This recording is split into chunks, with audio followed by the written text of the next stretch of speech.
Now, we're going to go through an accident.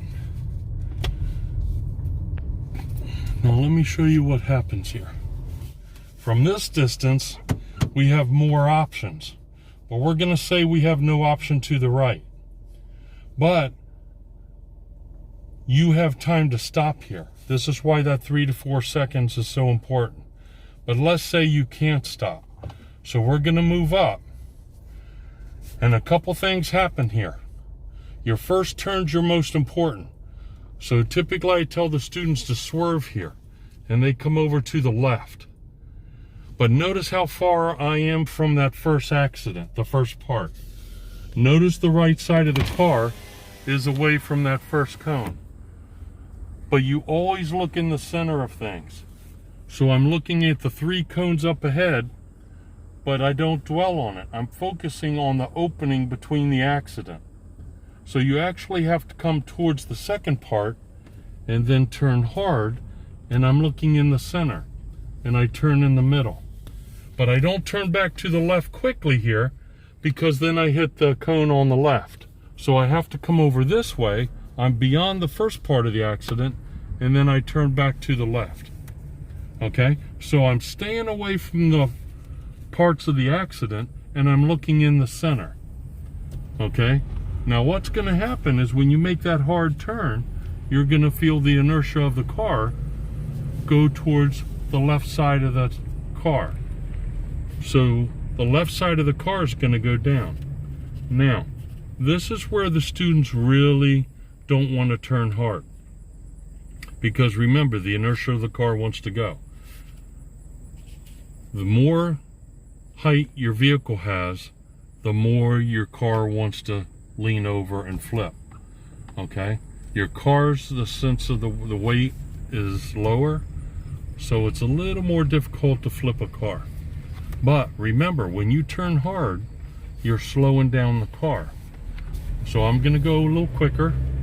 I'm going to swerve, and then I turn really hard to the right. And notice how I changed. I missed everything. Okay? And you feel the edge of your tire grip the road. That's why your front tires, they lose their tread first.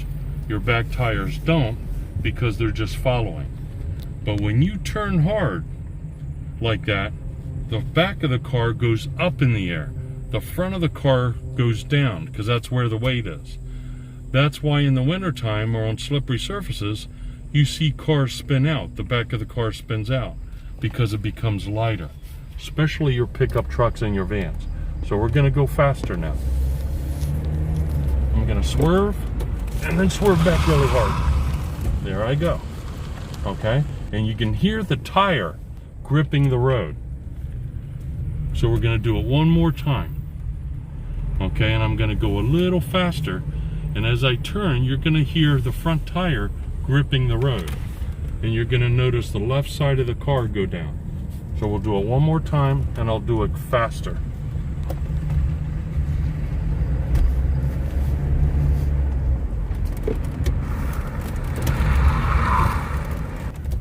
Okay, now I used the brake a little bit, and now what I'm smelling is the rubber from the tires. Why? Because it's so hot. Okay, so this time I'm going to use the brake. Up to now I haven't used the brake. Now remember, the 3 to 4 seconds give you space, so hopefully you stop and you notice what's happening in front of you before you get up to it.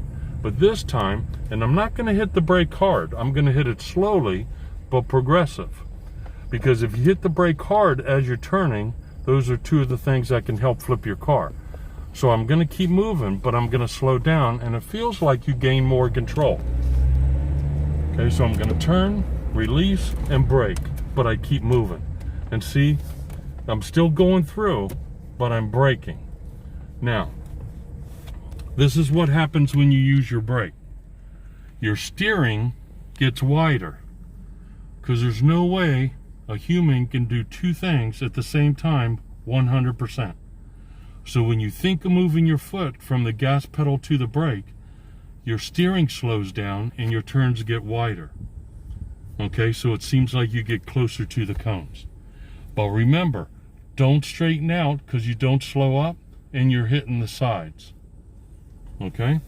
So now I'm going to get out and I'm going to show you and I'm going to talk to you over by those cones.